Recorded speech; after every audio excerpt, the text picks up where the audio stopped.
Bienvenidos al vídeo de presentación de Asesinato en Hong Kong, un juego creado por Tobey Ho y publicado en castellano por Do It Games. Es un juego diseñado para jugadores mayores de 14 años, con una duración estimada de 20 minutos y de 4 hasta 12 jugadores. En Asesinato en Hong Kong, los jugadores tomarán el papel de investigadores de un asesinato. Con una mecánica de roles ocultos, uno de los jugadores será el asesino, y el resto tendrán que identificar quién de ellos ha perpetrado el asesinato. Uno de los jugadores será el científico forense, y será el jugador que arbitre la partida. El científico forense sabrá quién es el asesino, qué arma utilizó y qué evidencia se encontró en la escena del crimen que lo incrimina. De esta forma, el forense tendrá que dar pistas a sus compañeros para que puedan identificar al asesino y así alzarse con la victoria. Veamos el interior de la caja. En primer lugar nos encontramos con el manual de Asesinato en Hong Kong. El manual tiene 4 páginas y es muy sencillo, puesto que el juego tiene 4 reglas y es bastante simple.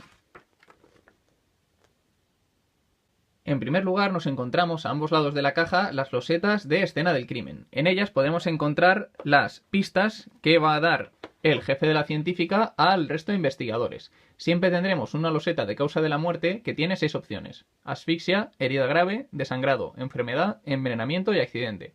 El jugador que sea el de la científica tendrá que seleccionar cuál se ajusta más al asesinato que se ha producido.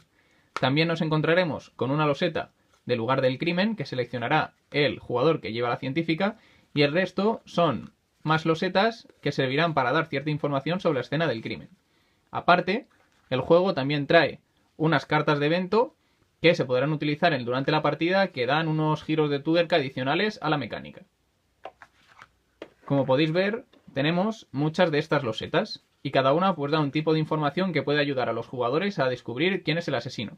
Por ejemplo, en este caso, podemos ver la ropa de la víctima. Podría ser pulcra, desordenada, elegante, en mal estado, extravagante o desnuda. De esta manera los jugadores podrán saber de qué manera se encontró la víctima y así poder detallar mejor qué indicios ha encontrado en la escena del crimen o qué arma se ha utilizado. En el juego también nos encontraremos cartas, que tenemos cartas de 2 tipos: las cartas de indicio y las cartas de arma del crimen. En este caso, por ejemplo, las cartas de color azul son las cartas de arma del crimen. De esta manera nos encontraremos con formas de perpetrar el asesinato. Por ejemplo, con una cadena metálica, un martillo, un encendedor, ahogar, pesticida, macetero. Todo esto son cartas que el asesino podrá elegir como su arma del crimen, y los jugadores tendrán que adivinar cuál ha utilizado. El juego también trae las cartas de evidencia. Tenemos un gran número de cartas de evidencia, 200 en total. Y estas cartas son evidencias que se habrán encontrado en la escena del crimen, y una de ellas se habrá encontrado y tendremos que relacionarla con el asesino. Podemos encontrar esposas, trapo de limpieza, perchas, altavoz, una dentadura postiza, circuito eléctrico, como veis, muchísimas cosas que puede haber en la escena del crimen. El jugador que lleva la científica tendrá que relacionar el arma del crimen con el objeto o el indicio que se haya quedado en la escena del crimen para que el resto de jugadores puedan descubrir quién ha sido el asesino. En esta bolsa lo que nos encontramos son 6 balas. Estas balas las utilizará el jefe de la científica para colocarlas en cada una de las losetas, y así indicará al resto de jugadores qué cosa de la que ponga en la loseta es la que identifica mejor el asesinato que ha ocurrido. También tenemos las cartas con los roles.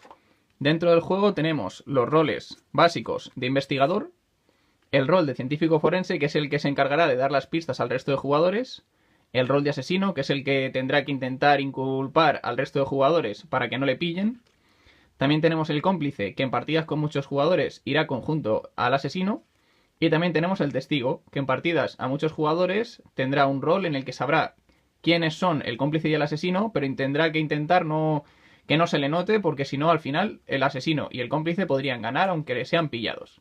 De esta manera tenemos muchos roles para partidas de hasta 12 jugadores. Y por último tenemos en esta bolsa las fichas de acusación.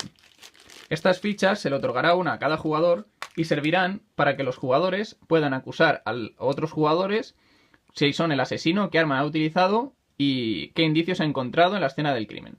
Cuando todos los jugadores se han quedado sin ficha, si no se ha encontrado quién es el asesino, pues el asesino habrá ganado. Y este es todo el contenido que hay dentro del juego Asesinato en Hong Kong. Espero que os haya gustado y nos vemos en el vídeo de cómo se juega. Un saludo desde Not In My Game.